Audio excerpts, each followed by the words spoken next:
Bonjour Antoine. Éditorialiste politique de la matinale LCI. Mediapart, dans le viseur évidemment aujourd'hui de François de Rugy. Ce qui est sûr en tout cas, c'est que le journal commence à être connu pour faire tomber les ministres. Oui, et pas simplement Jérôme Cahuzac, c'est le plus retentissant. Jérôme Cahuzac, et puis il y en a pour tout le monde avec Mediapart, hein. C'est gauche et droite confondues. Hein. On fait pas dans l'idéologie, contrairement aux accusations, ça vise tout le monde. Alors, Jérôme Cahuzac, le plus retentissant, le ministre du budget, épinglé pour fraude fiscale, ça a abîmé très durablement le quinquennat de François Hollande. Il y a eu une grande rupture. Mais il y a eu aussi Thomas Thévenoud, souvenez-vous, 2014, la phobie administrative, hop, Thomas Thévenoud sort. On a également Aquilino Morel, conseiller spécial de François Hollande, le cireur de chaussures, la salle, mais pas simplement, plutôt conflit d'intérêts avec un laboratoire pharmaceutique. Il y a également, je reste dans la gauche, hein, Denis Baupin, les agressions sexuelles, c'est pas un ministre, mais c'est une affaire qui a un énorme retentissement. Et plus récemment, un ministre en exercice, on s'en souvient peu parce que ça a été très rapide, Laura Flessel, qui quitte le gouvernement pour raisons personnelles,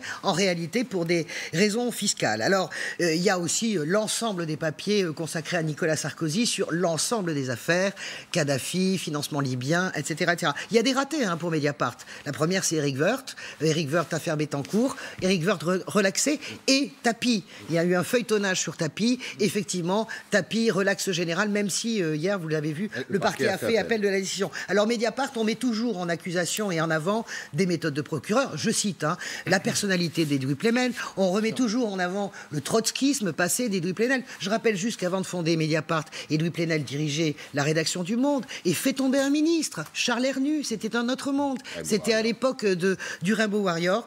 Edoui Plenel, on peut le critiquer, en réalité, il applique parfaitement l'adage d'Albert Londres, le grand journaliste, porter la plume dans la plaie, et on pense qu'on veut de Mediapart, mais en réalité, Mediapart agit comme une épée de Damoclès d'une certaine manière, et pourquoi pas oblige le personnel politique à se tenir.